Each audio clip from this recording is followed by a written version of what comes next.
You just saw two actors have an entire conversation saying only A, and the other responding B. Mitch, Christopher, you want to give it a try?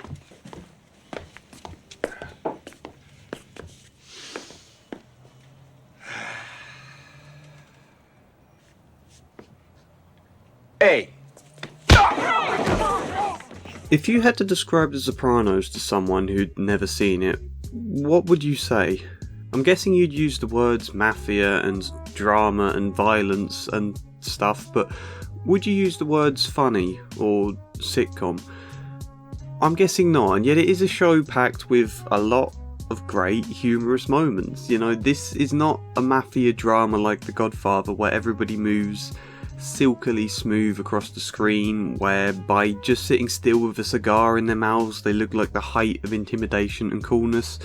The Godfather gives the mafia this operatic feel that the characters in The Sopranos are striving after. They talk constantly about the Godfather and tie it closely to their identity and cultural roots with this idealised romantic feel that they all want to be like Michael or Vito Corleone. But they're nothing like them.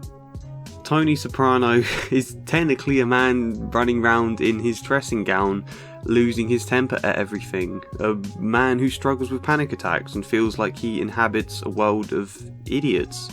In the sense he doesn't have solid, reliable foot soldiers who he can trust to get the job done. He doesn't get to feel cool because Christopher is never above descending into immature stupidity and shooting the foot off a shopkeeper because he wasn't served first, and Paulie's an old man who drivels on about nothing. You look at ladies' johns, you could eat maple walnut ice cream from the toilets. There's exceptions. But a men's, urinals jammed with cigarettes and mothball cakes. Even Silvio has his moments of pettiness. These aren't glamorous gangsters. They're smart people, but also kind of idiots trapped in this constant squabble with each other where, if only they knew how to communicate better, they might achieve so much more. Something I gotta confess. What are you doing? Getting my wine in position to throw in your damn face. Ralph Cifaretto and Johnny Sack, who are supposed to be incredibly close friends, for example. Ralph made a joke about Johnny's wife's weight, and suddenly they're both set on murdering each other. This isn't a world of opera-style mob bosses. The fact we see them trying to cling to an idealised past that probably never truly existed in the first place, that disconnect between their expectation and the reality the show depicts provides a lot of comedy here. I think we both empathise with and laugh at the sheer stress and frustration Tony feels. Nothing he trusts people to do ever gets done right. Those who work for him often cause more problems than solutions as they all constantly fall into family arguments, make childish mistakes and run to Tony wanting him to solve it all. Take the episode Pine Barrens. All Tony asks Paulie and Chris to do is collect a regular weekly payment that Silvio would normally collect, only he's sick. That's it. A regular payment this man's happy to pay, only he's Russian and Paulie can't help insulting him and they end up fighting, and then Chris and Paulie beat him to death before making a hash of burying him, getting lost in the woods, losing a shoe in the snow and almost freezing to death. Calling Tony for help over something two grown, powerful men should be able to handle on their own. That is the plot for a comedy, isn't it? Two urban gangsters who make a complete mess of the simplest job and then end up stuck outside their comfort zone in nature. That on its own would make a great comedy film. They squabble like children with each other. Paulie tries to make a shoe out of a bit of carpet they find in a deserted van, and their constant, desperate phone calls completely ruin Tony's date with his girlfriend.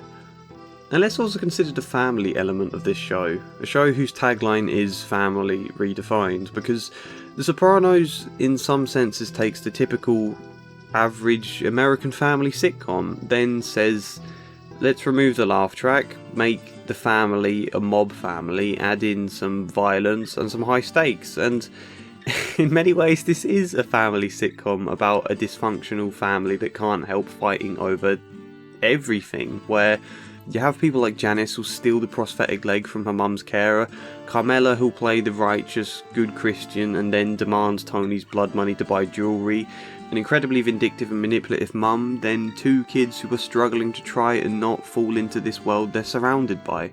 Livia's funeral scene sums it up best, a moment where the family should come together, yet you've got Janice putting on a performance about sharing warm and cherished memories of a woman they all hated, Meadow robotically repeating the stock phrase, "at least she didn't suffer," to anyone who offers condolences, Christopher high off his head talking nonsense, and Tony standing there with gritted teeth thinking, is this what my life is now? Is this the mad reality I inhabit?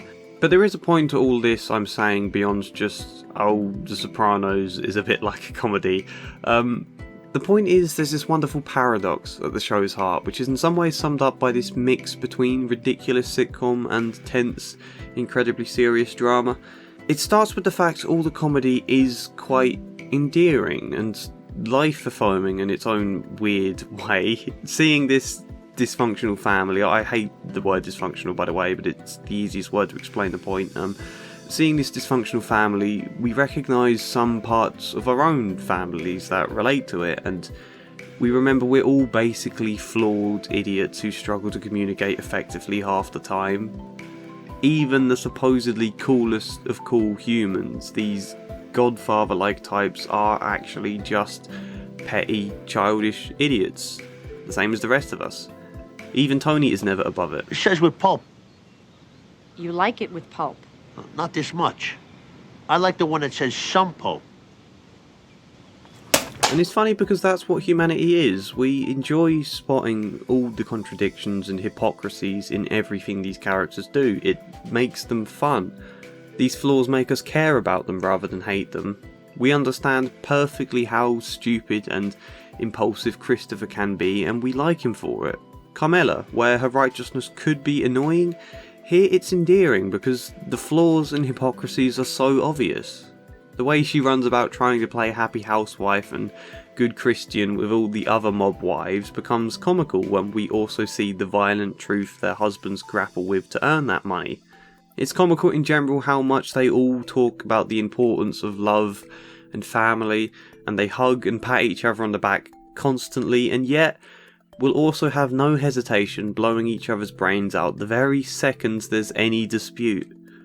It sounds completely dumb of me to say, and you might disagree, and I've not even seen the final season of the show yet, but I find The Sopranos an incredibly life-affirming show, at least in that sense. It tells us everybody is flawed, everybody is hypocritical and childish and do dumb, immature things without even realising half the time. That's humanity, and we can laugh at it. Somehow, all their faults, or okay, most of them, are endearing. We realise our own faults aren't things we have to feel shame and hatred for, but we can laugh about them the same way. We can look upon our flawed selves with some sense of affection. But that's sort of a paradox, because it's a completely stupid thing for me to say. What am I talking about? You know, how can this be a life-affirming show? How can we find their faults endearing? These are people who do brutal, horrific stuff. We shouldn't look on them with affection, surely. We should hate these people. But we don't. We're very much like Dr. Melfi in that sense, charmed by them, believing in an inherent goodness that we hope can be found and brought out. But should we believe? Tony is a man that will sit up at night and care for a sick horse. He's a man who will cry when the ducks in his swimming pool leave. We're charmed. We care for him and feel affection, despite also being disturbed by the horrible stuff he regularly does. And so this should be a very serious, sad, horrible drama about the violent deaths people have to suffer for the sake of trivial blood money and the immature whims of egotistical men. That should be the most depressing show ever. Not only seeing so many lives get wrecked, but knowing they're wrecked for no real meaning or purpose beyond petty squabbles. This should be tragic. And yet it's still sort of an endearing comedy that makes us laugh. Even when we probably shouldn't, we can't help feeling a level of warmth and care. And that's my point. That's how I see the show. Humanity is fun and lovable and endearing even when it probably shouldn't be. That's just life. We don't walk around as detached, emotionless blobs. We find humour amongst the seriousness, compassion amongst the horror. We take a tragic drama and naturally turn it into a comedy.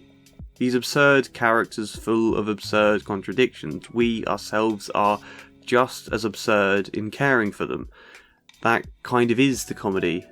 Or maybe it's not, maybe I'm just getting carried away. I find it a nice thought though. We can't help finding something to feel affection for in even the ugliest of places.